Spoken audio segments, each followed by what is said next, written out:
There's a high-profile political conference in Washington this week. You've got the conservatives all stepping out, including Christie coming back in public now. Pretty feisty speech. Yeah, and this is something of a Woodstock for conservatives, the biggest gathering we'll see this year of conservatives and potential Republican presidential candidates. And I'll tell you, day one looked a lot like a beginning of a comeback for Christie. After a rough couple of months back home in New Jersey, the old Christie seemed to be back. All right. As feisty and combative as ever. If that's your attitude, Mr. President, what the hell are we paying you for?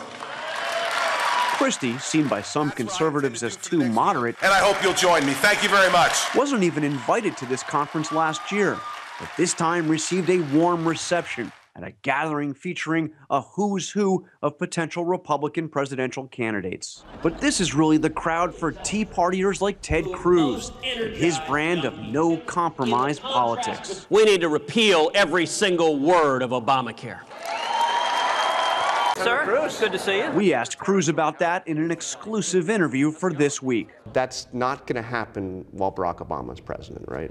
Just to state the obvious. Look, I will say this. It's unlikely to happen. I'll give you one scenario where it could. Unlikely? Yeah, I'll give you one scenario where it could. Let's say November of 2014 is an election like 2010, which I think we're on the path to be. Let's say it is a tidal wave where Republicans don't just win 6 seats.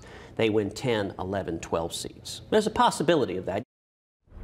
A pretty remote possibility there, George. CPAC continues today. They'll be hearing from Rand Paul, another leading Tea Partier and all but certain presidential candidate. We'll also be hearing from him on Sunday on This Week. That's right. You're talking to all of them. We'll have a lot more Sunday on This Week.